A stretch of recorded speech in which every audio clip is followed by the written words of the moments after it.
Ladies and gentlemen, welcome to another edition of 9 Weeks, your unofficial NESCAC Football Podcast alongside the NESCAC man, Dave Bagatelle. I'm Chris Grace, back with you for another week as we get ready for the final 2 weeks of the NESCAC season. It seems crazy how fast October is quickly turning to November. I don't know where the fall months have gone, but Dave, we had another exciting week this past week. We had one surprising result, perhaps, and some really good football and some impactful results as the league continues to take shape.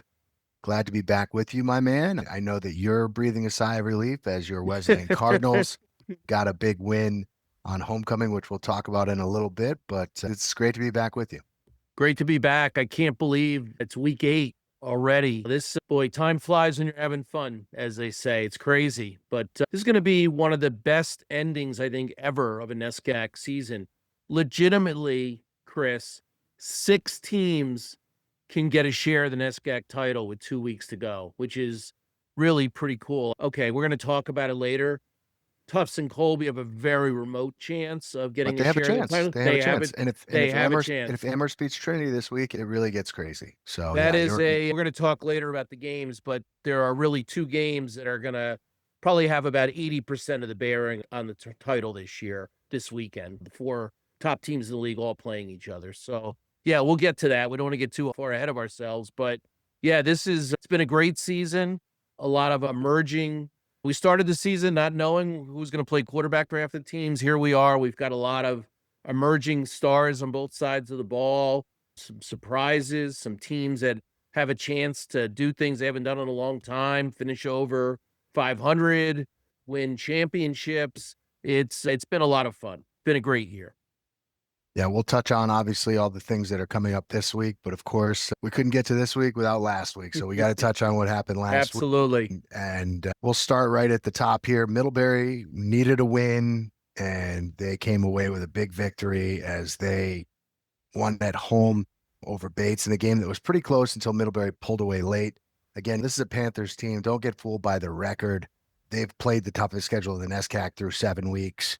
And they're really playing their best football. Obviously, they lost in overtime or not in overtime. On the last drive of the game, they had a chance against Williams, and then they had the ball with a chance to win the game against Trinity, and they lost both of those games, but they continued to play good football and got an impressive victory over the Bobcats, 34-16.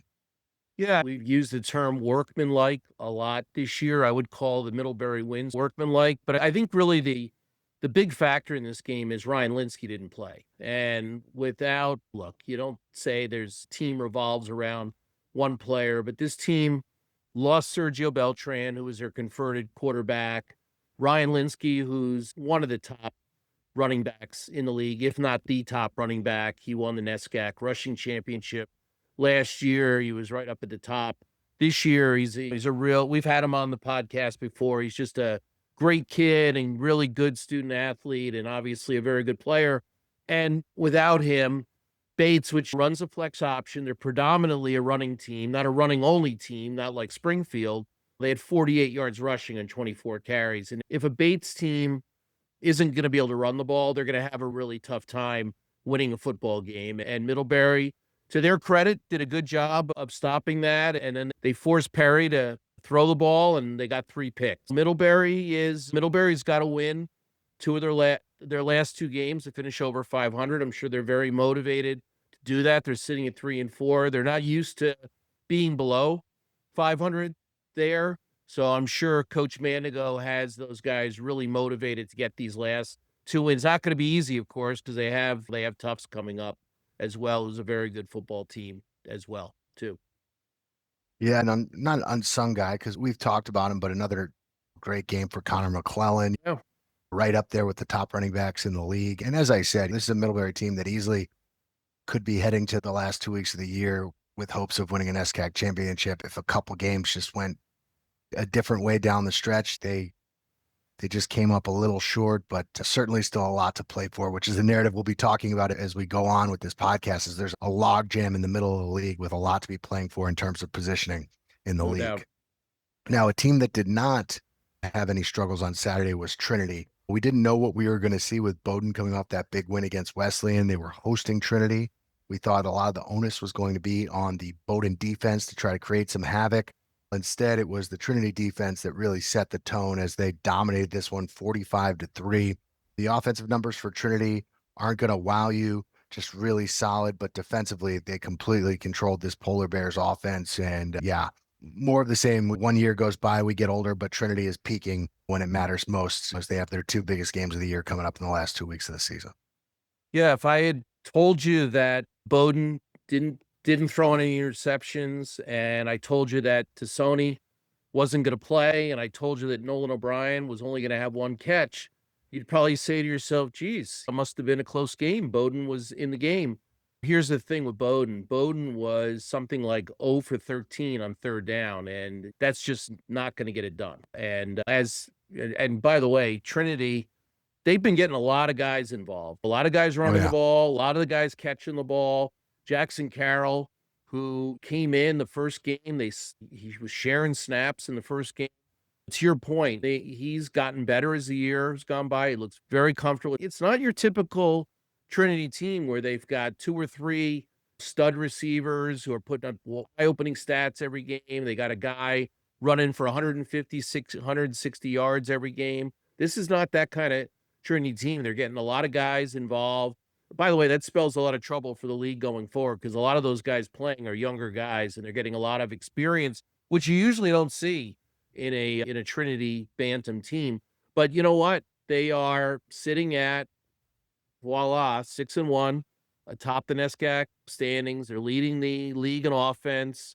They're right up atop defense. They're doing it differently, to Coach Devaney's credit. It's not the way they normally do it, but they're still doing it. And they're doing it in a year where the league maybe is a little bit more even.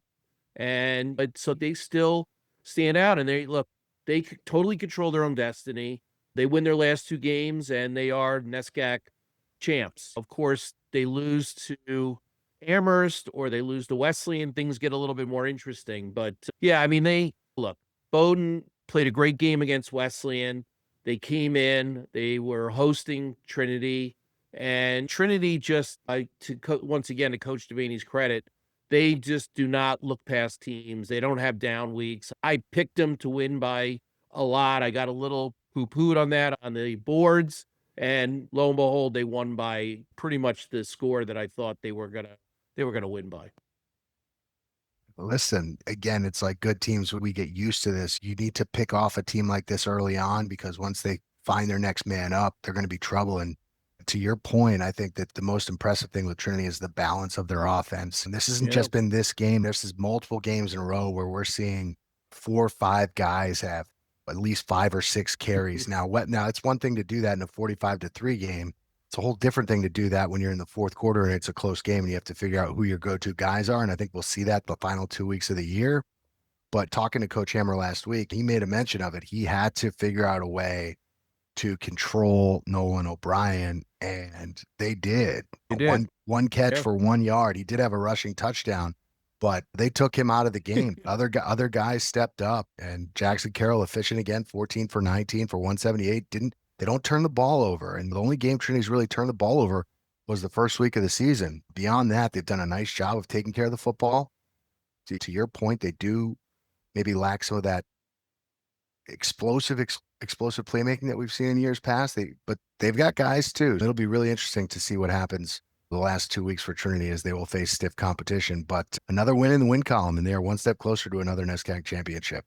The good teams, and we're going to talk about it when we get to the Wesleyan game, they have multiple guys, and if you take one guy out, somebody else is going to step up. And I think that's really, frankly, the biggest difference between the top of the NESCAC and the bottom of the NESCAC. The bottom of the NESCAC, you take their best player or 2 out, and they don't have anybody else. Trinity's got other guys.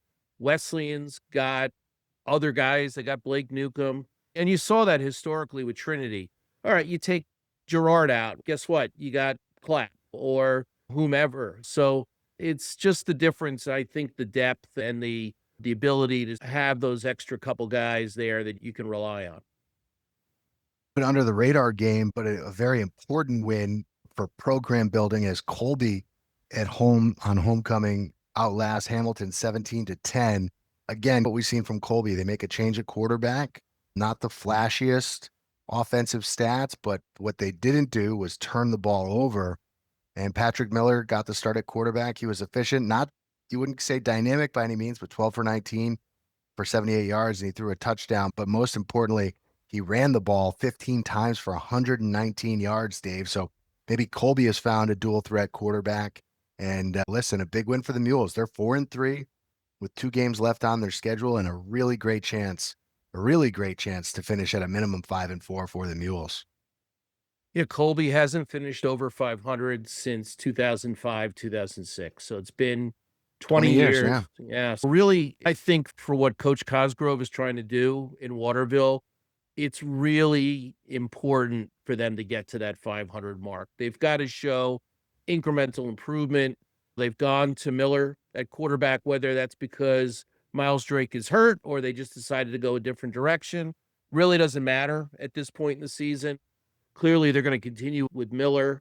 Yeah, Miller gives them a little bit different look. Look, throwing the ball hasn't changed. They're still throwing the ball 3 yards down the field, 5 yards down the field. But if they can get some kind of a running game, which they really haven't had this year, that'll help the offense. Look, they don't need to put up 30 points a game. They have a really good defense. And look, they're 4-3, and their offense is nationally ranked among one of the worst offenses in the country. And they're not. Springfield, notorious for running the ball every play. Colby is barely in front of them in terms of passing yardage, which says, and that's not by design with Colby. It's by design with Springfield. Colby hasn't scored. We were going to have 3 Springfield references within the first 5 minutes of the podcast. I know. It's crazy. But anyway, their high water mark for points for the year is 17. They've done that twice now. Their defense is good. They beat Trinity, of course. They're Trinity's lone loss. So you're right. They have a legitimate shot at being 500. They have an outside shot, a very slim chance of getting a piece of the NESCAC title, which last time and the only time Colby ever shared an NESCAC title was the first year of the NESCAC. First year they recognized championships in 2000. I don't think that's a realistic possibility, but it is a realistic possibility for them to win the CVB. And it's a realistic possibility for them to get to the 500 mark. Be above 500. Above 9 games. Yeah. 6-3. So they can be 6-3 or 5-4 if they win one of their last 2 games. I do think it's important to note, though, having a quarterback. Not only were they struggling passing the ball, you mentioned their watermark is 17 points on the year, but they were turning the ball over. So you're getting some rushing out of your quarterback, which is something they really haven't gotten. And efficiency without turning the ball over. I'm sure that's a guy like Coach Cosgrove. He's loving that. Obviously, a bigger test coming up against Tufts. We'll talk about that on the other side. But if you've only scored 17 points as your high watermark for the year, and you've won 4 out of your 7 games, you're doing something on one side of the ball and on special teams, because those things don't happen by accident. It's very tough in a league where there's as much offensive firepower as you see in the NESCAC, with the exception of Williams and Wesleyan. They've really controlled every other team they've played defensively. And Chris, I'll give a real quick shout out to a sort of not really distant relative of mine via marriage, Trey Stevens, who got his first playing time for Colby, had a sack and got his first real playing time. He had a sack and a tackle for loss for the Colby defense, playing defensive end. Shout out to him. Get him, Trey. We'll get him, Trey. All right, we're gonna keep this thing moving. We talked about it. Listen, you said that if Trinity wins their games, then they are guaranteed an outright NESCAC championship. There was one other team coming into last week that was, if they won all their games, they were guaranteed at least a share of a NESCAC championship, and that was the Williams Eafs. And 2 weeks ago, Williams was able to come back against Bates without Owen Johansson. Owen Johansson came back, but they did not have an answer for this surging Tufts Jumbo's offense. They made a quarterback change, an offense that was really struggling through 5 weeks of the year, couldn't get anything going. And since they've made that quarterback change, they look like as dynamic of an offense as there is in the league. And they didn't just win, they dominated this game. They went 41-20. They jumped out to a 14-0 lead. They led 20-13 at halftime. And then right when you thought Williams was going to get back into it, Tufts scored 2 quick touchdowns.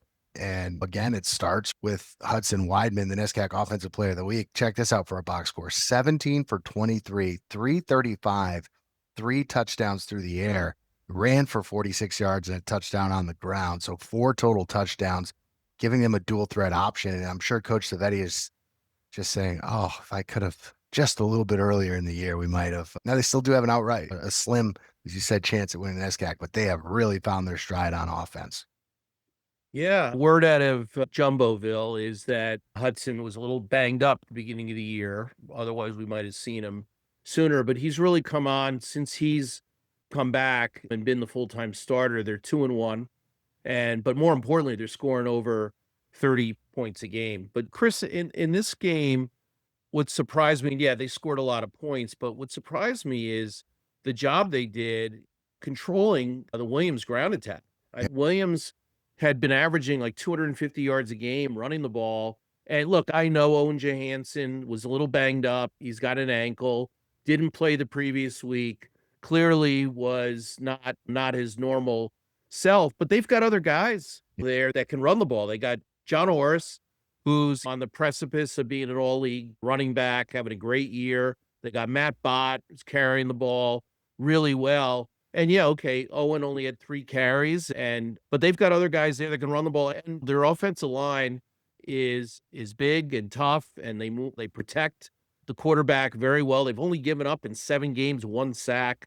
So I was surprised that the Tufts defense, they're not slouches, but middle of the pack in the NESCAC, but they did a really good job of containing, I won't say controlling, but containing the Williams offense. And then on the other side, it appears that, you can throw on Williams. They're 9th in the NESCAC in pass defense. Most of the quarterbacks that have played against them have had their way. They're playing a lot of younger guys in the secondary. They get good pressure on the quarterback, but if you can, and we're going to talk later about the Williams Wesleyan game, but it would seem to me the secret to beating Williams is protect the passer and let him get the ball down the field. By the way, when I talk about containing our guest last week, Zach Falls, I know Williams lost, but once again, just talk about guys coming on. We talked about Hudson Weidman, Zach, and so much for the jinx, right? The 9 weeks jinx, 8 catches, 143 yards, and a touchdown. He's a one-man wrecking crew. And you talk about taking guys out. Geez, if I'm playing Williams, I'm going to make sure that you got your best guys watching Falls, because he's a force to be reckoned with. Yeah, there's a lot to digest there. I do want to say a lot of times you talk about the Williams rushing attack. I think a couple things come into play here. First and foremost, you mentioned Johansson dealing with an ankle injury. He only carried the ball 3 times. And I imagine that Tufts knew that he wasn't going to carry the load offensively running the football. So they were probably able to maybe adjust to that a little bit, which will then impact obviously the other running backs, because you can be a little bit less honest in the way that you approach a team. But also when you fall behind big, like they did, as I mentioned, they were down 14-0. They were down by double digits the majority of the second half. You really force the issue, and they probably threw the ball more than they wanted to. And they turned the ball over. They still averaged 4.9 yards a carry. So they did run the football, but they didn't hit those big plays that they've been hitting. And a lot of that, I think, is a result of Owen Johansson maybe being a little bit hobbled. But I think the focus needs to be on Hudson Weidman. Like I said, 4 total touchdowns to throw for 335 and only have 6 incompletions and also run for 46 yards. Just a spectacular effort. Great balance from Tufts. And the Jumbos, another solid season. And they've got 2 games left on their schedule, and I think they'll be a favorite in both those games, and they're going to be right there again, looking at potentially a 6-3 season. And for Williams, they're going to have to bounce back quickly. They've got their 2 biggest games on their schedule coming up, as they will play Wesleyan on Saturday in Williamstown, and then obviously close out the season against Amherst. A lot still to play for, obviously, for the Eves, who completely they don't control their own destiny now, but that loss impacted them more than any other team this week, because now they need to win out, and they need some help if they're going to accomplish all their goals with Trinity with just the one loss. Yeah. And having already lost to Trinity, they can't avenge that. They're going to need to, their perfect scenario is they're going to need to beat Wesleyan and then have Wesleyan come back and beat Trinity. So that's a lot that needs to happen for Williams. But again, still plenty of opportunities for Williams to win a little three, potentially to win a piece of the NESCAC. Dave, the last game of the week that we'll talk about as we continue to get you ready for the final 2 weeks of the season. Wesleyan and Amherst, little three game. This was both teams coming off really disappointing home losses the week before in Wesleyan's case, even more, falling to previously winless Bowdoin. And then Amherst obviously fell just short against Colby at Pratt Field. But this was a classic little three game. I said it so much, people probably got sick of me on the broadcast, but you almost want to just push the fast forward button and get to the final 8 minutes of these games and say, I don't know how we got here, but we're here. And the fourth quarter actually wasn't that crazy, but everything in the lead up to that was what you would expect. It was back and forth. Wesleyan scored first, and then Amherst with two quick touchdowns, and it looked like Wesleyan took control of the game, leading 17-14. And we'll talk to Coach DiCenzo about this. Then there was a big pick six before the half, so you feel like, oh, Amherst has all the momentum. They're up 21-17, and then Wesleyan shut them out in the second half. The big difference to me in this game, not to steal all your thunder, because I want to give the neutral perspective of this, which I know will be a challenge for you. The special teams was the difference in this game. Amherst not muffed a punt. They had a blocker that, on a Peter play or a poison play or whatever, a short punt hit his leg that led to a turnover. There were a number of penalties on special teams. There was a 12-man on the field against Amherst that gave Wesleyan a first down. And then probably the play of the game, Wesleyan blocked a punt by Dylan Connors, who we will be talking to later on in this podcast. He took it back to the house, and there was really no turning back from Wesleyan at that point. I think that was the difference in this game, was the small margins. But when it came down to it, Wesleyan's defense took care of business, and their offense made the plays when they needed to. And Amherst just couldn't really find a rhythm offensively in the second half of this game.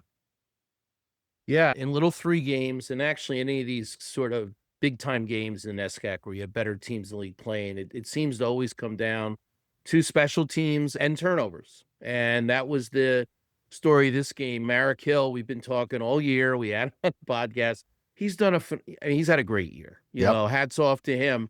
Wesleyan had a couple sacks, but more importantly, they put pressure on him, and he threw 3 turnovers. He threw 3 interceptions in this game, which he had really been doing a great job this year protecting the ball. Also, Amherst, uncharacteristic for Amherst. Coach Mills is a great coach, does a great job of coaching kids up. They had some really inopportune penalties, and they had a lot of penalties in this game for a change. Usually we're talking about Wesleyan having a lot of penalties and having inopportune penalties. Seems like some of the things that over the last couple of years in some of these games, and Wesleyan has had talent, so they've been able to persevere through those.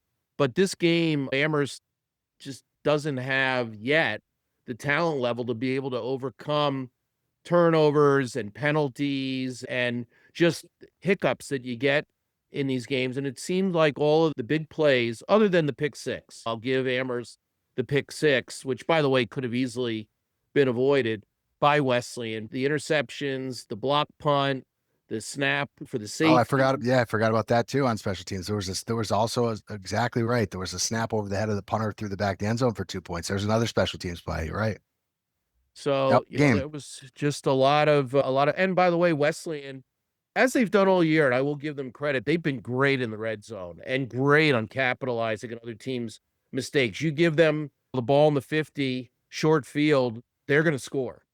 Just put it in the books, and they did that in this game. By the way, this game could have been even a larger margin. Let's not forget there was an interception that was fumbled that Amherst got the ball back. Yeah. And wild. Just what you expect. Just wild stuff. Yeah. Yeah. I do want to take a second, though. Not the best statistical game for Marek Hill, but my first time watching him in person, and it could be a lazy take. Boy, his tools jump off the page. When he gets his feet set, he can really throw the football. And he's a big athletic kid, but he's not really a runner. I don't think Right. I don't think it's natural for him to. Now he can run. He's a long strider, but I think he's a guy as he gets more comfortable with the offense and then hopefully for Amherst has time and protection.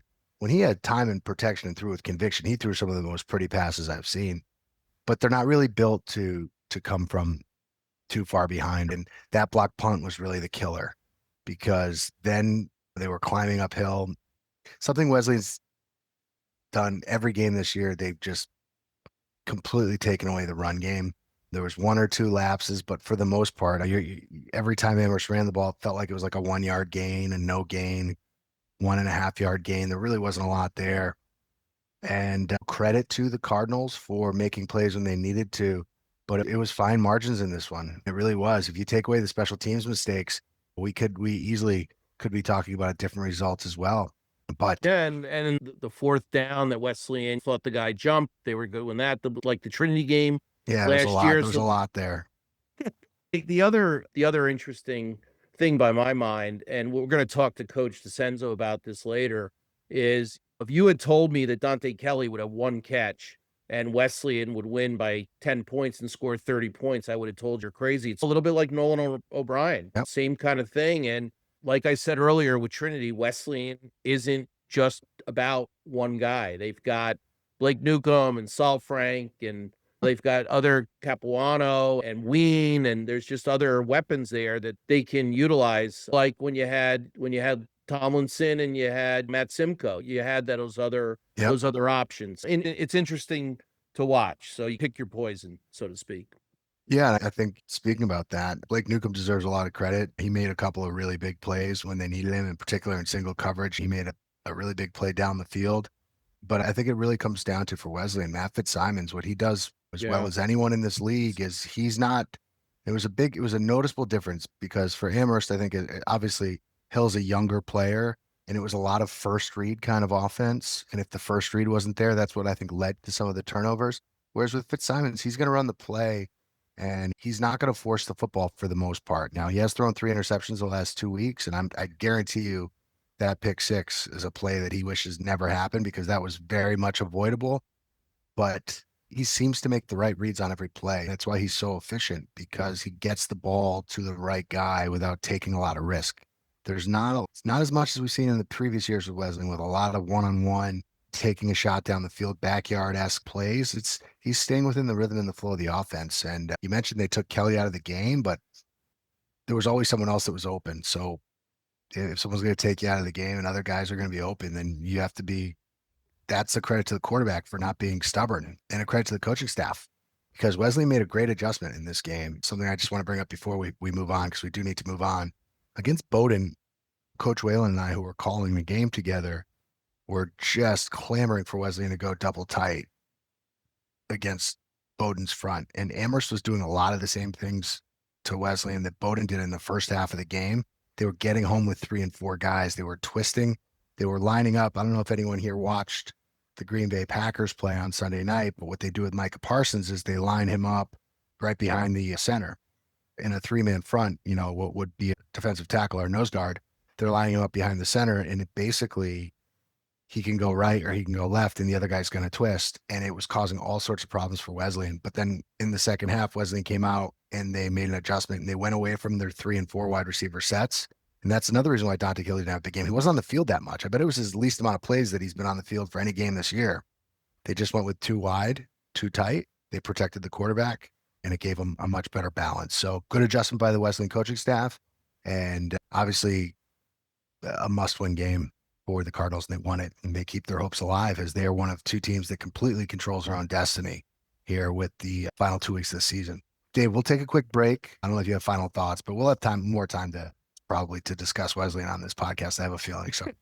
Well, I was just going to, my last comment is we're going to have him as a guest later, but hats off to Dylan Connors because we just had a hell of a game, block punt for a touchdown, but that's not all he did. He was just was all over the field on defense. Just another one of his very quiet games where he makes 10 tackles from the safety position. But yeah, classic. I mean, That you could have just watched that game and you could put together a YouTube highlight reel and you'd know what Dylan Connors is as a player. And back-to-back plays, he blows up a bubble screen with a heat-seeking missile. And then the next play, he's in single coverage playing center field and cuts in front of a receiver who looks to be wide open, nearly makes an interception and breaks that play up. He blocks a punt, snags it, and runs it in for a touchdown. He's just a different dude than anyone I've seen in the league from that position. He's so well-rounded.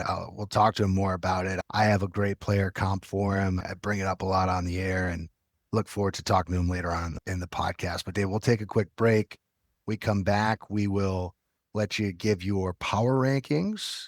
And actually, when we come back, we're probably going to be talking with Dylan Connors. And then we also still have to give your power rankings and preview the penultimate week of the NESCAC season. And we'll do that when we come back. It's 9 weeks, your unofficial NESCAC Football Podcast. Welcome back to 9 weeks, your unofficial NESCAC Football Podcast. All right, Dave, we got 2 weeks left. Everyone is dying to know. Well, and it's pointless at this point because whatever your power rankings are, you're going to piss somebody off because there's only 2 weeks left and they're all playing each other. So what do you got, my man? Give it to me. I want to see how tactical you are. Yeah, we'll start with the Trinity Bantams, who, as we discussed, won again. So they are still in our number one spot. And we're going to find out in the next 2 weeks if they're going to stay there, obviously, because they're playing number 2 and number 4 the next 2 weeks. Our number 2 team moving up back into the second spot are your Wesleyan Cardinals, coming off a big win against Amherst. We're moving them up at 5-2. My Wesleyan Cardinals. Our number 3 ranked team moving down from number 2 are the Williams Eefman, who play Wesleyan, of course, this week. Staying at number 4 at 4-3 are the Amherst Mammoths. Number 5, our biggest mover of the week. They are just impressing the heck out of me. Moving up from number 8, the Tufts Jumbos. Just, by the way, should have mentioned this earlier. Congratulations to our good friend, Coach Savetti, who with that win, believe it or not, is now tied as the all-time leading coach in terms of wins in Tufts Jumbo football history. He started in a hole. Obviously, I think he lost something like his first 32 games or something, 31 games. And he has fought all the way back. He's over 500, and he's now the tied for the winningest coach in program history. Congratulations, Coach. Kudos.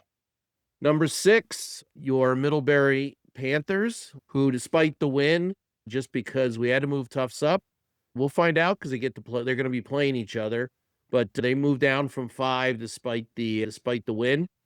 Also moving down, they're all in the middle. Our 7th ranked team are the Colby Mules at 4-3. They actually moved down a spot despite beating Hamilton. They didn't beat them by a lot, and Hamilton, of course, below them. Number 8 are the Bates Bobcats, who moved from number 7, who lost on the road to Middlebury. They're at 2-5. Our number 9 ranked team are the Hamilton Continentals at 1-6. They were number 9 last week. And still in the 10th ranked spot, also at 1-6, are the Bowdoin Polar Bears. Our offensive player of the week was quarterback Hudson Weidman from Tufts, who we talked a lot about. Hell of a game for the signal caller from the Tufts Jumbos. Our defensive player of the week was linebacker Lincoln Merrill from Colby, also had a big game. And our special teams player of the week, who we have as a guest this week on the podcast, defensive back Dylan Connors from Wesleyan. Now, So that, my friends, is what you call a segue. We're going to take a break. When we come back, we'll be talking to the special teams player of the week, Dylan Connors. We'll have it for you right after this on 9 weeks, your unofficial NESCAC Football Podcast. Welcome back to 9 weeks, your unofficial NESCAC Football Podcast, alongside Dave Bagatelle, Chris Grace back with you, and we welcome in the head coach of the Wesleyan Cardinals, Dan DiCenzo, coming off a big Little 3 victory over Amherst. Coach, first of all, welcome back to our podcast.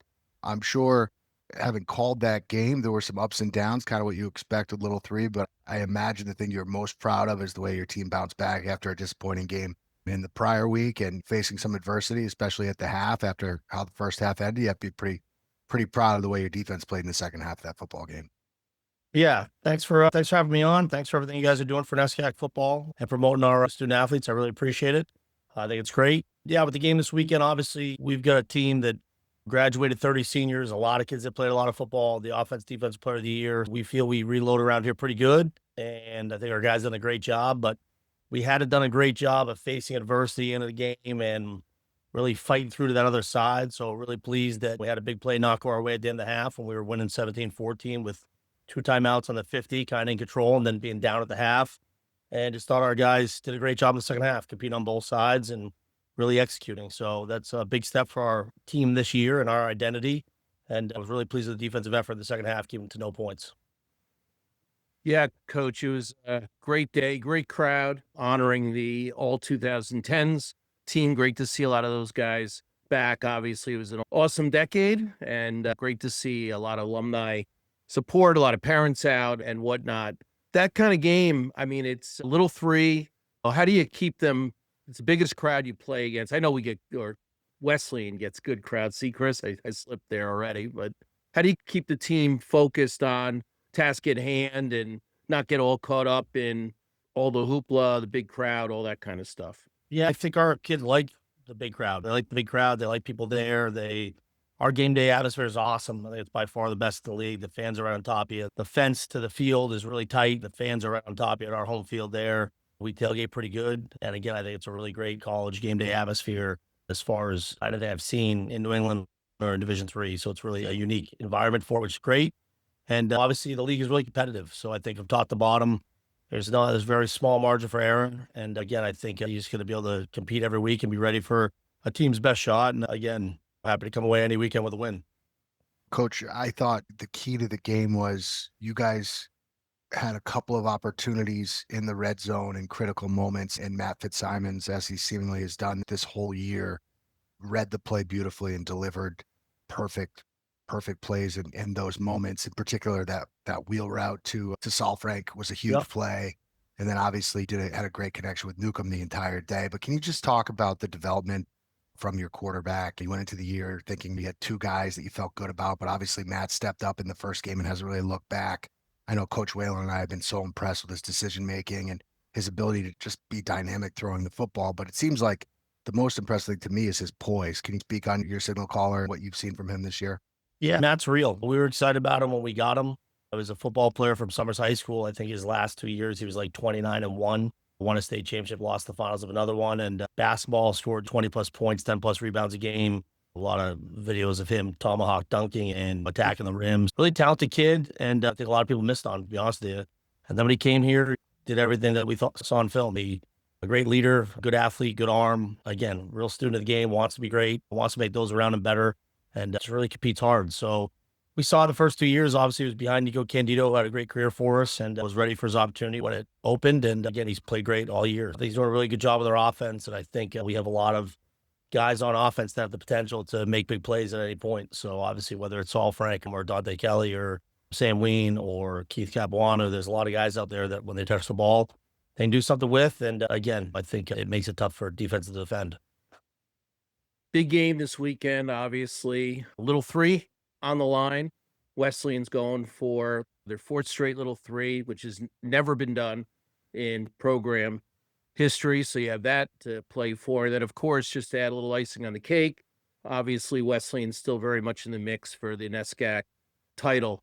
What are your thoughts heading up to Williamstown this week? Obviously, your alma mater, but you've had a lot of success. I think we've won something like 11 out of the last 12 against them. I think you've only lost once in your coaching career to them.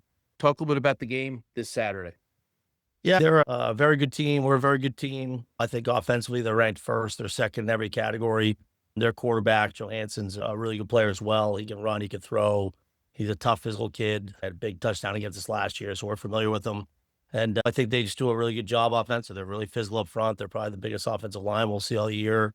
And they've got some really good weapons there. So a couple of their receivers have really stepped up as their seasons went on. So offensively, I think they're really talented. Obviously, defensively, we're pretty good up front as well and pretty good overall. I think you get 2 really good teams going on that side of the ball. And then our offense is getting better every week. And again, I think their defense has struggled a little bit, but they've got some really good players. And This game, you throw out the records, you can throw out some of the stats and stuff like that, and it's going to be a great game. We're anticipating it being two of the better teams in the league, getting after on Saturday, and our guys are excited for the opportunity. As far as the little three goes or that I went there or all that type of stuff, honestly, it's just another game for us, and they all count the same, and we want to go up there and compete and give our best effort, and I know our guys are excited to play this weekend. Just to backtrack, Wesleyan's in such a unique position because not only the way that they stack the schedule, you have the little three in the third to last week and the second to last week, and you got homecoming. Then you finish with Trinity. So really, your three biggest games every year are the last three games. That's pretty unique in college football. It just doesn't really happen that way. Can you talk about the challenges that come with? Obviously, you're going to tell me every week is a big week, right? But these are all really big weeks. And for your kids to stay healthy, stay focused, you want to celebrate the Amherst win, but then you're looking at another purple team the next day. So what is that turnaround like? How do you manage those three huge games in a row without any bye weeks, without any rests? Yeah, as a league, probably 5 or 6 years ago, we made it where if teams wanted to lock in end of the year games, we could do that. So what other big rivalries teams had head to head or long traditions they wanted at the end, we want to play Trinity always the last game. Williams and Amherst always want to play the last game. I believe Bowdoin and Colby always play the last game. There's certain traditions that teams have. We want to lock that in as coaches, so that was set, and that was a good thing that we were able to do. So guys say, hey, I want these 2 games locked in or these 3 locked in, and for us, it works out really well. We get to play the little 3 games in Trinity, and we hope to be in the position every year where we're coming down, and these games really matter for a little 3 championship, for the conference championship. And so, again, we've been pretty good around here recently for the last 15 years, and we're hoping that every year these games are big games for us. Again, all the games do count the same. And again, I just think that the top from the bottom the last 2 years, we won the league last year, and we dropped the game at home to Bates, and they beat us in Middlebury, and I think we're first and second in the league last year. Again, we're trying to make or help lead 18 to 22-year-old men every week, and it's tough. Teams are beat up physically. Teams are going through finals or midterms. Teams are dealing with a lot of stuff, and it's tough to bring a game every weekend. So I think it's a challenge I like to be a part of and hopefully try to find a solution for it. And our guys have been competing hard all year, and it's just tough. It's just competitive. The league's very good. Yeah, and don't want you to give away anything, but last week, obviously, Dante Kelly's had a great year. And last week, Amherst clearly went out of their way to make sure that he didn't beat him. He had 1 catch, but then you had Blake Newcomb on the other side of the ball who had a huge day, and Capuano had a touchdown, and you have other guys step up. I guess that's the beauty of the team is you got a lot of guys there who you can't cover everybody. Makes it interesting choices for some of these teams. Yep. I think there's been a lot of really good offensive players throughout the years, and teams have decided, hey, do we want to take that person out? Do we want to double team that person whole game? What if they do this? What if they do that? So I think it's constant decisions for teams in these situations when a team has a really good offensive player or 2 really good offensive players. And again, really pleased with Fitzy and Newcomb and Saul Frank. Those are the guys that stepped up and made plays when they were trying to take Dante out of the game as far as double teaming him a lot. Again, I thought our offense played really well, and put up 31 points is a good day for us. And again, we're just going to keep getting better every day. I'd be remiss if I didn't bring this up. Can you talk about the emergence of your linebacking core? Because you guys replaced, obviously, Ben Carbo. You replaced great players in your front 7 last year. But I've been Edwards. yeah, of course. You can keep going and going. Volano, all those guys. But what I've noticed from day one is that all those guys tackle, man. Your linebackers tackle. And when I see a guy that doesn't wear gloves, I know he can tackle. And you got a couple of those guys out there. And I've just been super impressed. You guys have consistently all year long completely taken the run game out. It'll obviously be your biggest test of the year against the run this week, as Williams has the 2 of the leading rushers in the league as their quarterback and their tailback. But talk about the transition that you've seen at defense and how solid your front 7 has been. Yeah, again, the 3 linebackers done a really good job. Austin Baker's a junior for us. He's just a real physical kid and can really run. He's from Oregon, and we knew we recruited Bates. He was a big athletic kid that could run, and man, when he got here as a freshman, he did all that. So he's just behind really good players, and now as a junior, he's starting. He made a ton of plays for us on special teams his first 2 years, and now he's taking advantage of an opportunity. He was ready for that opportunity when it opened up, and I think he's one of the best linebackers in the league. And then A.J. Morris, a senior for us, who hadn't played a ton before this year, but again, was behind really good players and rotated in, played on special teams. Another guy that's playing at a real high level for us all year. Christy Martino, another situation of a kid that's been behind other good players, taking advantage of his opportunity and having a really good year. And then we rotate through a couple other guys. Dylan Minix played really well for us in the middle as well. Them and Demo have kind of been rotating a little bit. And we think those guys have been really good for us. We're replacing some big shoes, but again, we're trying to coach kids, develop kids, and really just keep getting these guys ready for when their opportunity comes. Yeah, Coach, just want to wish you good luck on Saturday, and we'll see you up in Williamstown. Can't Yeah. wait. Appreciate it. We're excited. I know some tough weather is coming through New England. I think this weekend, I think we'll miss the majority of it here there in Williamstown, but probably be pretty cold. So that's what football should be this time of year. So we're excited to go up there and play a great game.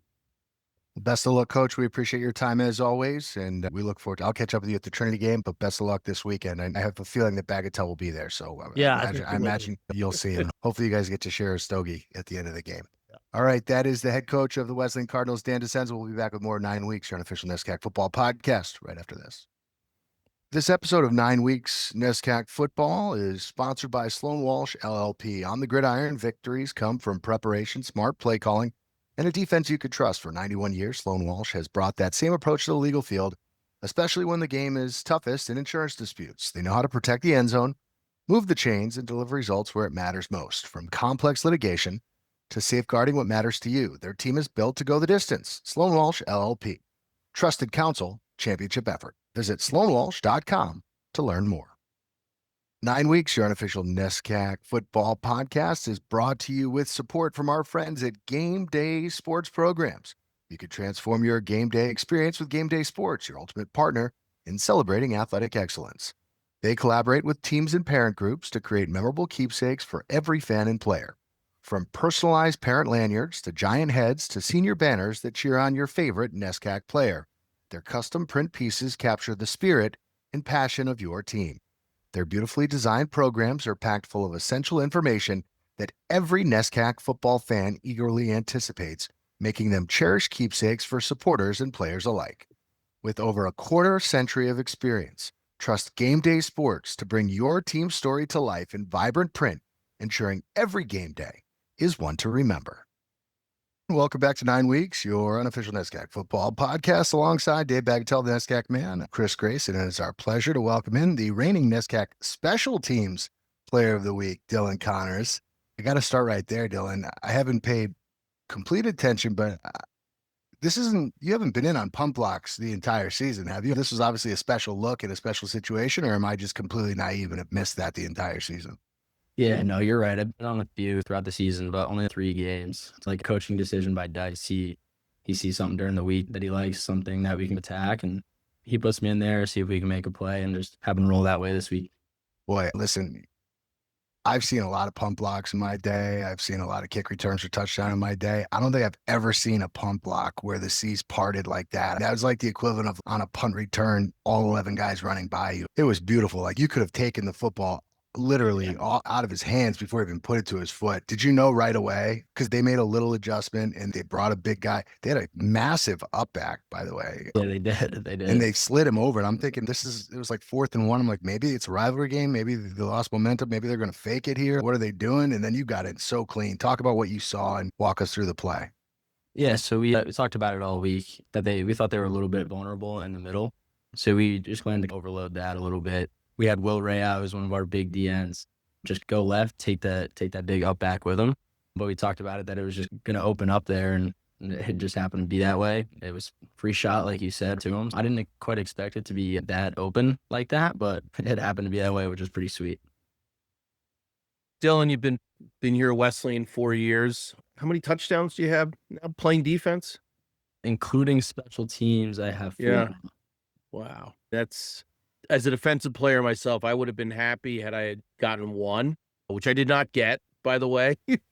4 is pretty amazing. Usually save them for these big games. Congratulations on that end. Pretty awesome. So obviously, fellow New Jerseyite. I don't know. Other than that, I don't know I think I might have told you this before. We have another connection. My defensive coach in high school was a guy by the name of Larry Harding, who ended up going to be the longtime coach up at West Milford, where he went to West Milford. And he was the athletic director also at West Milford for a very long time, and head football coach. So we have that connection too. So pretty my connection to West Milford. Growing up in Wayne, that's West Milford was way up in the sticks, but we had that connection going. Getting ready for a big game. Got Williams this week. Obviously, little 3 in the line. You have a chance to win your 4th little 3 in 4 years. By the way, nobody has ever done that in the Wesleyan football history, which is pretty amazing. Wesleyan didn't win it for 43 years, we didn't win one single one, including when I played. How's that feel, and how's it feel getting ready for Williams this week? Yeah, no pressure there, Bags. No pressure. For us, obviously, it's a huge game. Any little 3 game is always big for us. And obviously, this is the last one that I'm going to be playing in. Just as a team, we're really approaching it with that one game mindset. In the league, you can win any game, you can lose any game, but especially in these rivalry games, we know they're always going to be tight. It really just comes down to who wants it more on every single play, every single rep.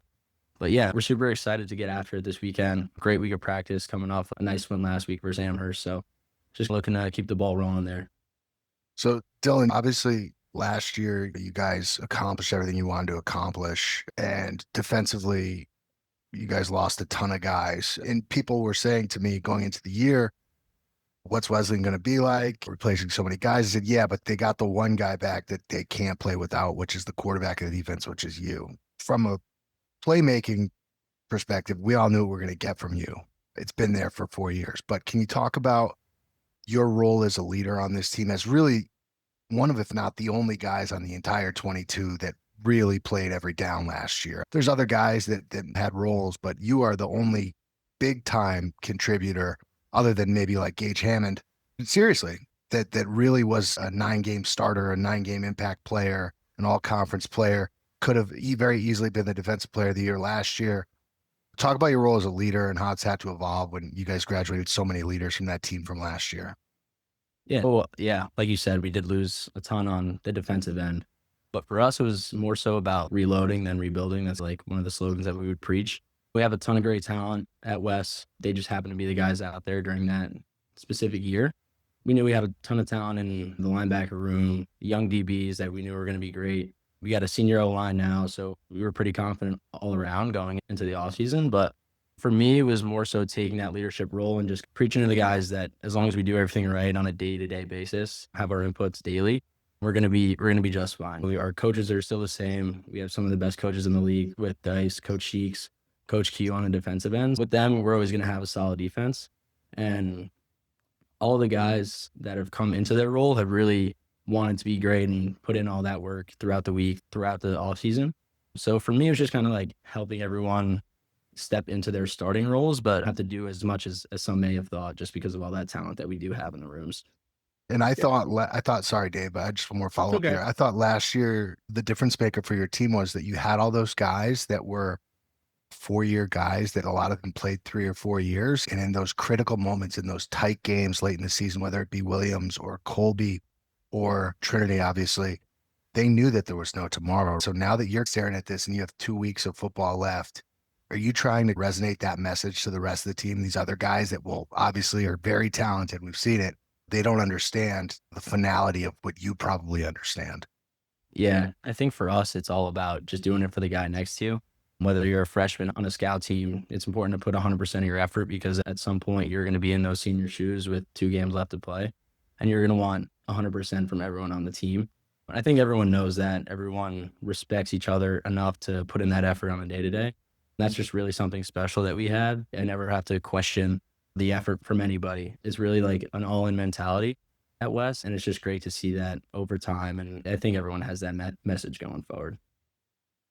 Yeah, I feel like one of the reasons the Wesleyan defense, and in particular the secondary, is as good as it is, every day you have to go against one of the best quarterbacks in the league and some of the best receivers in the league every day in practice. And to a certain extent, you may not even see during the year as good a competition as that. It's got to be a lot of fun. It's got to make you feel more comfortable about going out there on a Saturday against guys wearing a different uniform. Yeah, absolutely. Like you said, I think we have one of, if not the best skill position wide receiver groups in the league. We do a ton of one-on-ones. We do a ton of 7-on-7s. We do full team versus each other. I think that's just really important for us to really see everything full speed. Obviously, you want to have your scout reps for whatever team you're playing that upcoming week, but it's really important to have your best on best throughout the week, throughout the year. And yeah, I don't know. I think it makes ton of competition throughout the day. We love it though. Those are our favorite periods. You get a lot of trash talk. You get a lot of people celebrations after big plays. Definitely something that we thrive in is going against each other. Yeah. Dylan, something that always stood out to me about you is how well-rounded you are as a football player. Obviously, from the early stages when you first started making plays, I think you were more noticeable with your tackling and the way that you really attacked the run in the screen game, but you've really evolved in coverage as well. And it's interesting from a broadcaster, because it seems like you're seeing the game at a different level right now, where you're really selling out against the run when you're anticipating run, but you're also in the right places when you need to be in pass coverage. How much freedom do you have defensively? How much of that is just what you're seeing, and how much of that is scheme? And please don't give away anything that you think would be a secret, but how much of that are you just doing that with instincts, and how much of that is predetermined? I would say we definitely set up our defense to where we have a lot of DBs or safeties, and also backers making tackles. So they definitely have us like heavily involved in the run game, but also the passing game. So it's all for me about reading my keys. That's something we preach every day, like off one thing onto another. And I think I don't want to say my understanding, but just how I go about that really allows me to get to the play when I can. So it's all about doing those little things right, and the big plays will come. So we always preach, do your job and big plays will come. For me, it's all about just doing those little things on each play, and it'll happen. But in terms of freedom, sometimes a certain player or one or another, they'll give me a little bit of freedom. But no, I think it's mainly scheme. It's mainly great coaching and just overall like sound defense. Yeah. So Dylan, as we discussed, Jersey guy, which we love. Talk about your journey, how you ended up at Wesleyan, and obviously you're a senior. What's next for Dylan Connors once you're all done with Wesleyan? Of course, yeah. Like you said, I played football up in West Milford, New Jersey. Funny enough, I had no idea what the NESCAC was when I was in high school. I wasn't necessarily sure whether I wanted to play football or not. Just like my coaches and my parents were like, you should definitely try this. It's something you want to do. Don't regret not playing. So I ended up looking into schools, found a Wesleyan DM from Ramon Ruiz, who was the tight ends coach at the time. Yeah, another Jersey guy. He grew up Pascal. Yeah. So he grew up in a town close to me. Happened to watch one of our games and shot me a Twitter DM. Went off of that, and then obviously Wesleyan just presents this awesome balance of rigorous academics and also a lot of history in the athletic department. And that was just an opportunity I couldn't pass up, so that's why I ended up here. As of now, I just recently accepted an offer at Alpha Sites. It's a kind of like an expert network service that works on behalf of different clients in terms of getting information from experts and all that. So I'm headed to New York City next year to start my career there. Not necessarily sure if that's what I was going to end up doing, but we'll see where the road takes me. Yeah. So a lot of people don't know this about you, but you were Passaic County Lacrosse Player of the Year, right? I believe your senior year. Yeah, something like that. I was a big guy. Did you think about transitioning? And obviously you're in a good school for that. It's not too late. What does your spring look like? Are you going to give it a shot? I have honestly thought about it. Why not? As of sophomore year, I talked to the lacrosse coach a little bit, but I didn't necessarily have like the football year that I wanted to prior to that. I thought for me, the off season was really important to develop and get into that. But senior spring, now that football is over, I'm not ruling anything out. So I don't know. I definitely want to be involved in something athletically. Might as well just pick up the lacrosse stick. Yeah, I saw Dylan play lacrosse his senior year in high school, and he can play. I'm sure he can, and I got a lot of connections there. Reba's my boy, so you let me know. I'll make that. I'll get you in there. I'm good. I guarantee you there's a spot for you. Yeah, and by the way, Zach Falls plays lacrosse too, so it'll give you another chance to hit him on a lacrosse field. So, Dylan, that's actually a really good segue as you guys get ready for this game against Williams. Zach Falls is a guy who is a little different than really any other receiver you're going to see in the league. He's 6'5", he's a long strider, and he really came out of nowhere this year. He's having a massive year, just making big play after big play. And not to say that's a vulnerability, but like where you guys have had a few lapses have been on deep plays over the middle from time to time. Bowden got you guys on that first play of the game. How important is it for you guys to, in your role, obviously, because there's no better rushing team in the league, so you're going to have to be focused on stopping the run, but you can't sleep on a 6'5" wide receiver who's busting off 50, 60-yard plays every game. How much of a challenge is that going to be this week as you prepare for the Eves?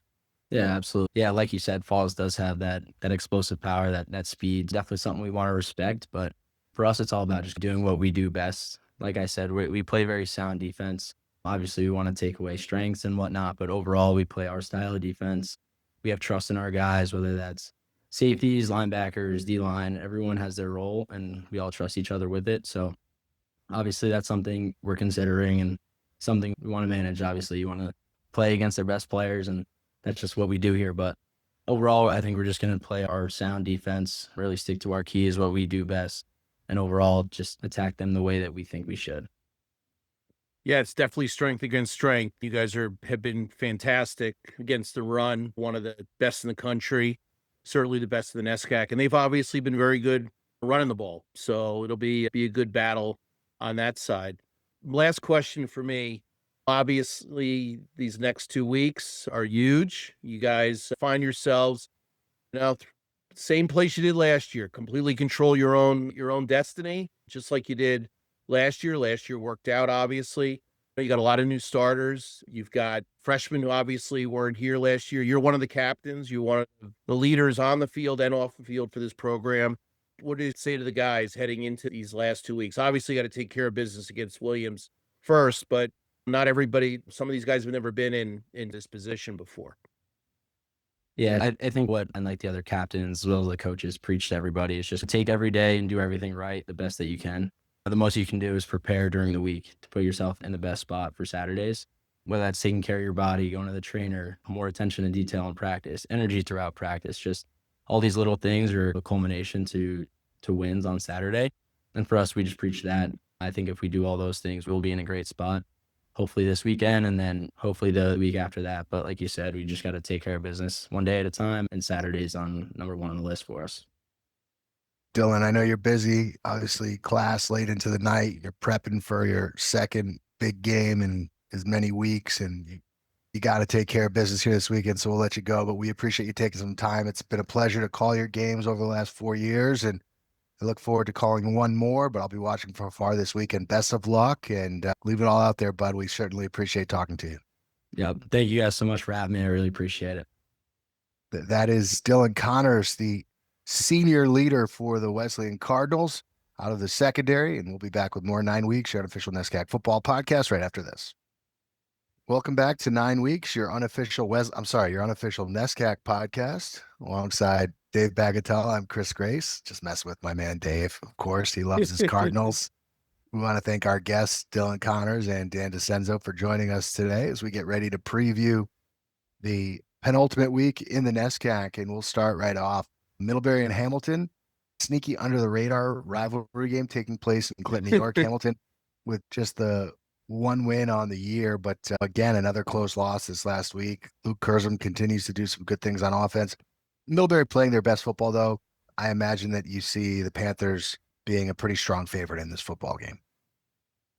Yeah, this is what you would call an unrivalry game.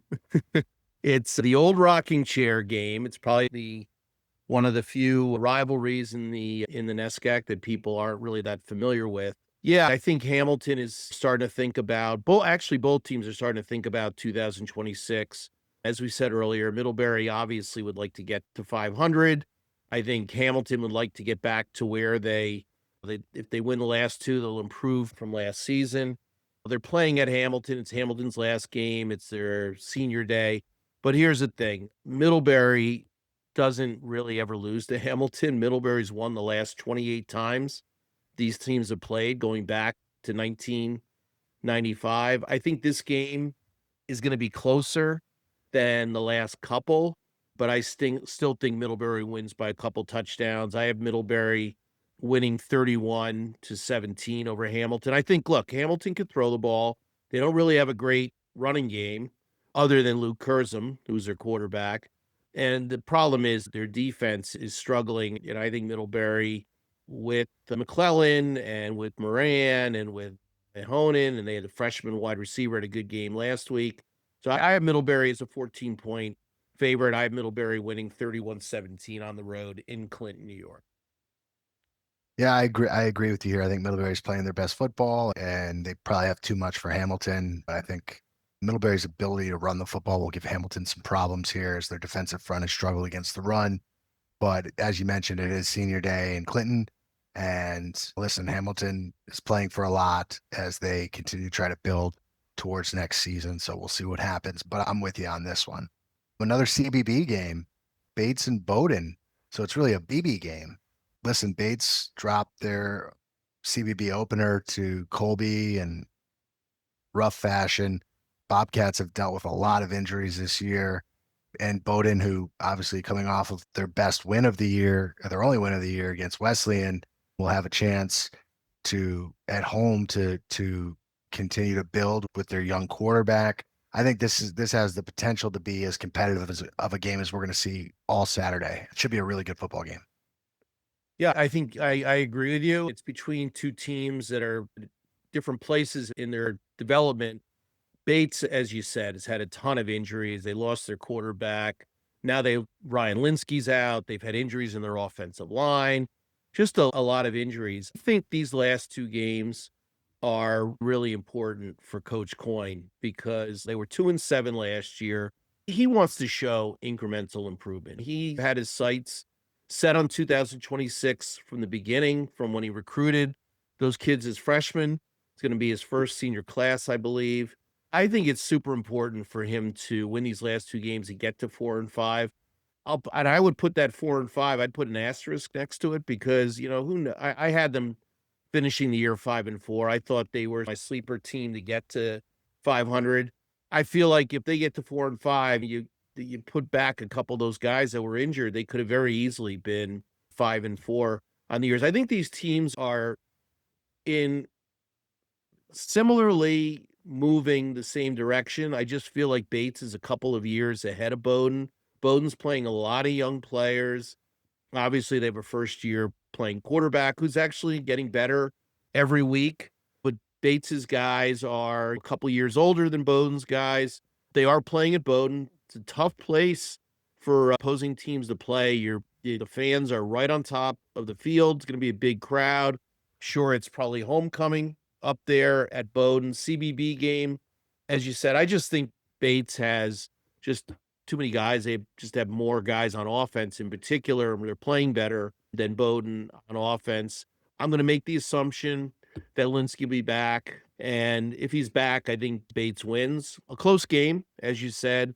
I think Bates wins 27-24 on the road. I have Bates giving Bowdoin 3 points. Make you Bates -3. Bates beating Bowdoin 27-24. This is a classic contrast in styles, right? These are the two teams that everyone has to plan for that do things a little bit differently. You got the Bates offense running the option, and you got, obviously, we saw plenty of the Bowdoin defense and all the problems that Coach Hammer's team can cause for other teams. Now, that changes a little bit when your blitzing scheme changes a lot when you're going against a team that really wants to run the football. So obviously, this is contingent on Linsky playing. I don't know. I have a funny feeling. I think I'm going to take the other side of this one, and I'll say Bowdoin wins this one close. We'll agree to disagree on this one, Dave.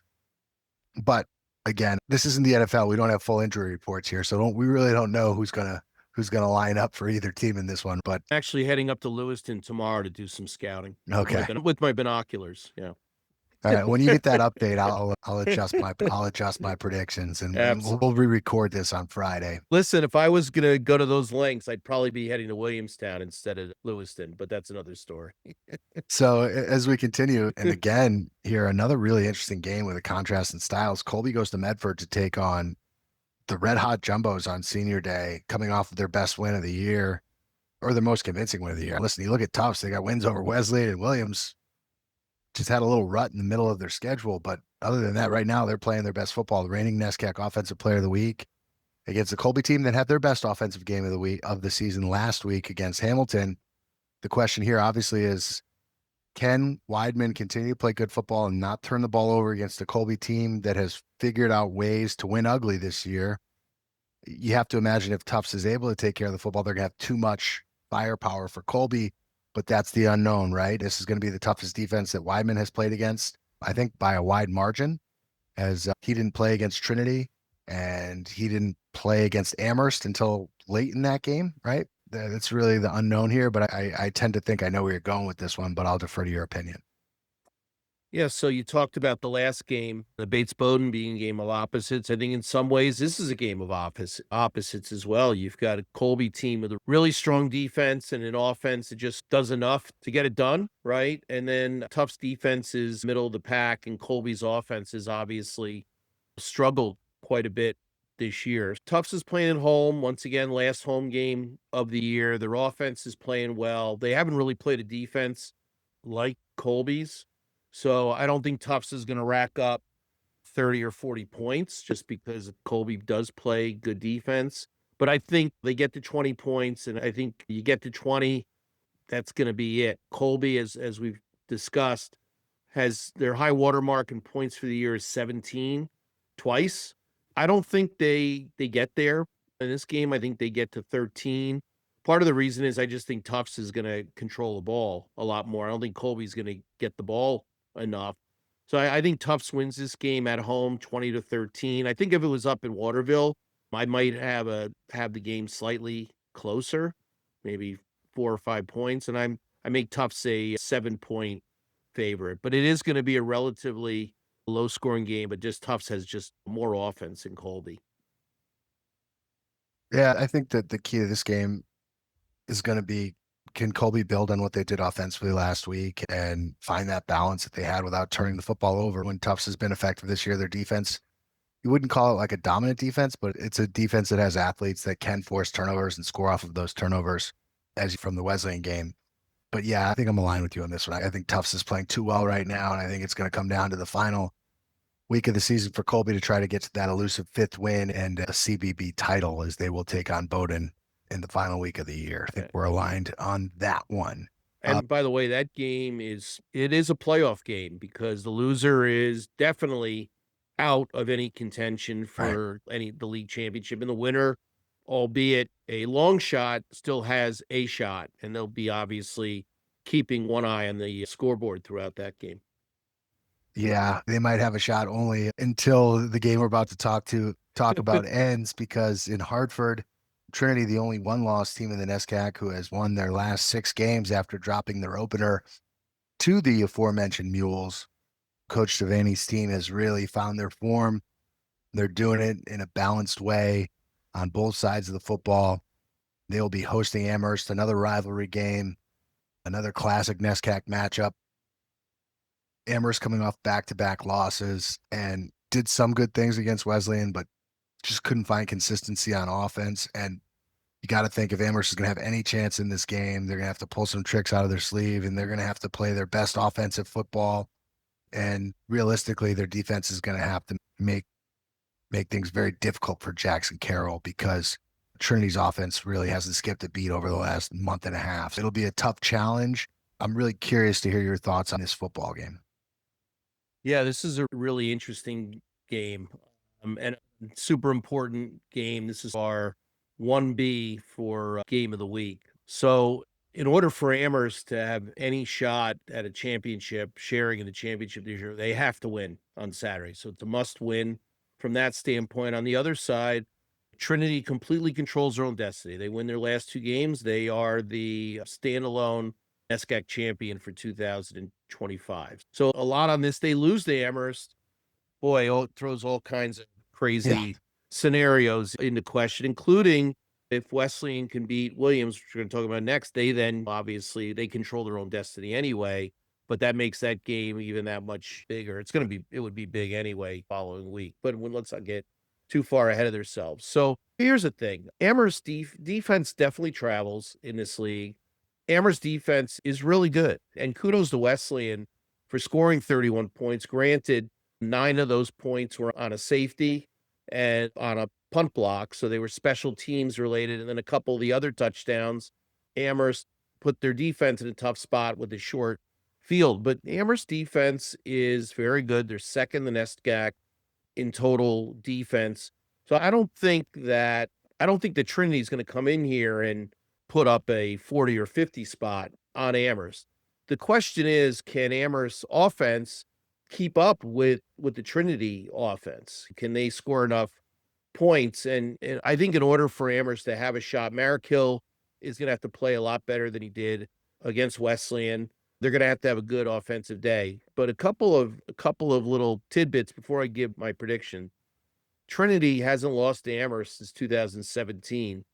And they haven't lost at home to Amherst since 2014. Even though I don't expect the blowout, Trinity just really doesn't lose at home. In the last 5 years, they've lost 2 games at home, one to Middlebury, of course, and then the other, of course, last year, the NESCAC championship game to Wesleyan. So they've only lost 2 times at home since 21. So I think Trinity holds serve. I think they come away with the win.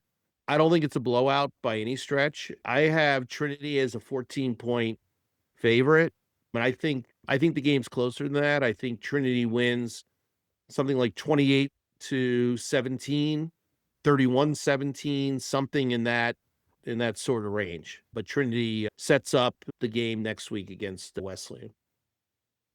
Yeah, just having just seen Amherst, I can only think the only scenario I can think of where Amherst is going to have to force turnovers.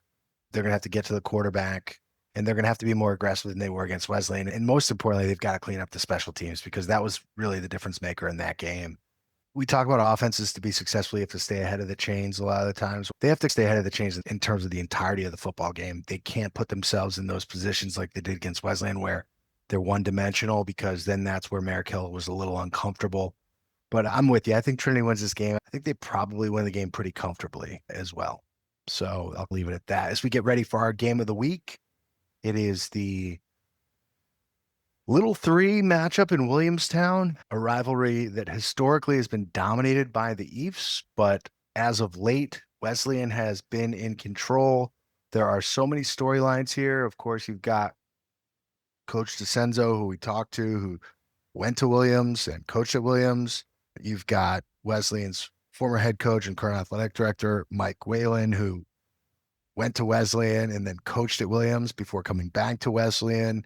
And the only time Williams was able to beat Wesleyan in recent memory was in their championship season, which was, 21? Am I correct? Correct. 2021? Yeah. Yep. Other than that, Wesleyan has had their number, but these games typically, we talked about it last week, these games typically always come down to the wire. There are a few outliers, but when both these teams are good, you're going to be looking at a 35-34 game one way or the other, and there's going to be twists and turns. The real question for me is, how healthy is Owen Johansson? Is he going to be one-dimensional? If he's able to be a threat running the football, that changes the whole dynamic, and then we're looking at a straight-up shootout. If Williams is unable to get effective running play from their quarterback, it could be a tough matchup for Williams, but I'm really interested to hear your thoughts on this one. Yeah, this game, unlike some of our games where you have opposites, this game is strength against strength, right? Wesleyan has one of the best run defenses, not only in the NESCAC, but in the country. They're very good against the run. And Williams is a very good running team. They were, until last week, averaging something like 250 yards a game running the ball. That's just crazy kinds of numbers and breaking off huge runs. I think Wesleyan needs to do 2 things, depending on the health of Johansson. I'm going to assume they've stopped everybody's running game. They're going to stop the run, and then it's going to come down to, can they do something that nobody else seems to have been able to do the last 5 or 6 weeks, which is prevent Zach Falls from ripping off 50, 60-yard bombs. Wesleyan this year has not given up big plays like that. They're very good tacklers. They have guys like Dylan Connors helping over the top. It's going to be something to watch. Can Wesleyan prevent the big play? Can they stop the running game? And it isn't just Johansson, right? They've got a bunch of other guys that can run the ball. They've got Orris. They got Bott. Obviously, their offensive line is really good. I'll tell you the other thing is, really nobody has gotten pressure on the Williams quarterbacks all year. That's part of the reason you're seeing Zach Falls rip off these long touchdowns. The quarterback, Johansson, most of the cases, has just had, and Renzella has played a little bit, they've just had all kinds of time to throw the ball. Williams has only given up 1 sack all year. Look, Wesleyan doesn't need to necessarily sack the quarterback, but they've got to put a little bit of pressure on the Williams quarterback to force the action a little bit. On the other side of the ball, Wesleyan, I would expect Wesleyan to throw the ball a lot in this game. Williams' pass defense is 9th ranked in the NESCAC. They have not been particularly great against the pass. They're starting a number of young players. Obviously, Wesleyan's has some talented guys that can catch the ball, both at wide receiver with Blake Newcomb and Dante Kelly, and then at tight end with Keith Capuano and with the freshman Saul Frank. So I think And of course, their running backs can catch the ball too. So I would expect, and Matt Fitzsimon's obviously a very talented thrower. So I would expect Wesleyan to try and get the ball down the field, try to exploit the Williams secondary a little bit. With all that being said, this is a little 3-game. Crazy stuff is inevitably going to happen. Wesleyan has played very well against Williams over the last 11, 12 years. I think in the last 12 years, they're something like 11-1. The one loss, obviously, was to the Bobby Mameron undefeated NESCAC championship team. But other than that, Wesleyan, Coach Whalen before, Coach DiCenzo, and now Coach DiCenzo, of course, being his alma mater. He's played very well against Williams. And by the way, we play very well up at Williams. So it's one of those places. It's not like going to Bowdoin where Wesleyan always seems to struggle. Wesleyan plays very well up there. That being said, it'll be a big crowd. Both teams are not only playing for Little 3 title. Williams would have to beat Wesleyan and then, of course, play Amherst next week. But both teams, if they're going to have a share of the NESCAC title, they need to win this game on Saturday. And, of course, Wesleyan completely controls their own destiny. Williams would need some help, but it all starts with trying to beat Wesleyan on Saturday. All that being said, I think it's going to be a very close game. I have Wesleyan winning. Really? Shocking. 27-24.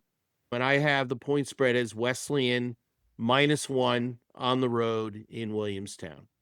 All right. So that is now 763 consecutive weeks that Dave has picked Wesleyan to win a NESCAC football game. The W on his pullover stands for we. It does not stand for it does stand for Wesleyan. You can't spell Wesleyan. It stands for, you know what it stands for? Winner, because I pick Wesleyan and I pick 77% of the wins. So. And imagine what your career record would be if you didn't pick Wesleyan every single game, because they haven't won every single one of those games. I can guarantee you that, but I respect you for that. Listen, I think that there's one really big key to this game that we haven't talked about, and as good of a year as Wesleyan has had, the one flaw that we've seen come out over the last few weeks has been, they replaced their entire offensive line essentially. And they had a couple of offensive linemen that got a little shaken up last week. I don't know what their health is going to be like. They've struggled a little bit protecting the quarterback. And if there is a strength of this Williams defense, it is their front and their ability to get to the quarterback. I think for Wesleyan to be successful, you talk about they're wanting to throw the football. They have to have time to throw the football. We even saw last year with the Williams team that wasn't as good as this team. They did have some success getting to the quarterback, in particular early on in that game. For Matt Fitzsimons, when he has time, he's as good as any quarterback in the league that I've seen in a number of years. But when you can get him off schedule, it throws everything off for Wesleyan. We saw that against Bowdoin, and we saw that at times against Amherst in the first half last week. If Wesleyan can adjust and can protect up front, I think they're going to be in a great position to win this football game. But like we've said ad nauseum, Little 3, you'd be a fool if you don't think that this is going to be a 4-quarter game and that someone's going to have the football with the lead in the fourth quarter, and then the other team's going to have the football with the lead in the fourth quarter, and then the other team's going to have the football with the lead in the fourth quarter. I mean, that's just the way that these things go. There's so much on the line. Should be a heck of a game. Matchup-wise, I think Wesleyan has some advantages here, but there's enough firepower for Williams. If Johansson is healthy, it's going to be a tough ask, I think, for the Cardinals this week. I think it's a tough 3-game stretch. Yeah, and remember, he did score a touchdown on a Wildcat as a quarterback last year. He's tough. Yeah, but for a guy like that, if his ankle is 70-80% and he's not able to run the ball, for Williams' offense to be dynamic, he needs to be able to run the ball 10-15 times and be a constant threat, because that opens up the running lanes for Orris, and it opens up obviously the play action for Falls. And if you're not worried, I didn't see the game last week against Tufts, so I don't know how he looked. I just know what the stats said, that he only ran the ball 3 times, which tells me that he probably wasn't that comfortable. And that's really the key, right? Because Williams' offense is dynamic as any team in this league when fully healthy, but that all starts with their quarterback. So that's really the key. And you hate to see that, honestly. Like, you would love to see these two teams full health. And hopefully he is healthy, right? Because I want to see a great game. I know you want to see a great game. But yeah, my gut is telling me Wesleyan's going to win this game. And then my brain is telling me, just knowing rivalries in sports, in the way that these things work that Williams is going to do just enough. So yeah, that's where I'll kind of leave it. I don't want to break any hearts here, and I don't really know how healthy Owen Johansson's going to be, but I know it's going to be a heck of a football game, and you're not going to want to miss it. So that's where I'll kind of leave it. That's going to be great. It's going to be a great game. Can't wait. Look, Dave, this season has completely flown by. It's crazy that we have just 2 weeks left of this, but 2 great weeks. Even every game has some juice this week.